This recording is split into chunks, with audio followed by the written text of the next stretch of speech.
வணக்கம் மேம், உங்கள் பேர் என்ன? வணக்கம், என்னோட பேர் தமிழ்வாணி. எங்கேருந்து மேம் வரீங்க? நான் சேத்தியத்தோப்புலேருந்து வரேன். நம்ம கடையை உங்களுக்கு எப்படி மேம் தெரியும்? இன்ஸ்டா ஃபாலோ பண்ணியிருக்கேன். நான் ஒன் டைம் இங்கே ட்ரெஸ் எடுக்க வந்திருக்கேன். எனக்கு ரீசனபிளாக இருந்துச்சு. அதனால் நெக்ஸ்ட் டைம் ரெகுலர் கஸ்டமராக வந்துகிட்டே இருக்கேன். நம்மள்ட்ட கலெக்ஷன்லாம் எப்படி மேம் இருக்குது? ரொம்ப நல்லாவே இருக்குது. நிறைய கலெக்ஷன் இருக்குது. கிட்ஸ் வேர்லேயும் சரி, சாரீஸ்லேயும் சரி, நிறைய கலெக்ஷன் இருக்குது. என்னோட பட்ஜெட்க்கு ஏற்ற மாதிரி ரீசனபிளாகவும் இருக்குது. நம்ம ஸ்டாஃப் அப்ரோச் பண்ணுறது எப்படி மேம் இருக்குது? ஸ்டாஃபுங்களாம் நல்லாவே கோஆப்ரேட் பண்ணுறாங்க. இங்கே ஸ்டாஃப் சர்வீஸ் பெஸ்ட்டாகவே இருக்குது.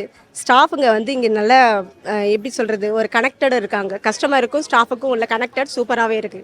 மற்ற கடைக்கும் நம்ம ஜேகே டெக்ஸுக்கும் என்ன டிஃப்ரென்ஸ் பார்த்தீங்கன்னாக்கா, அங்கே பெஸ்ட்டு சர்வீஸ் நல்லா பண்ணுறாங்க. இங்கே ரெண்டாவது பார்த்தீங்கன்னாக்கா பார்க்கிங் இருக்குது, அதுவும் பிடிச்சிருக்கு. மூணாவது பார்த்தீங்கன்னாக்கா பெஸ்ட்டு கலெக்ஷன் நிறையா இருக்குது. Rate reasonable. மோஸ்ட்லி பார்த்தீங்கன்னா சாட்டர்டே சண்டேல 1 hour ஆஃபர் வீக்லி போடுறாங்க இல்லையா, அது பெஸ்ட்டாக எனக்கு தோணுது. இந்த 1 hour ஆஃபருக்காக நாங்கள் இங்கே வந்திருக்கிறோம். நல்லாவே பர்ச்சேஸ் பண்ணியிருக்கோம். நெக்ஸ்ட் டைமும் நாங்கள் இங்கே ஜேகேஆர்கே வருவோம்.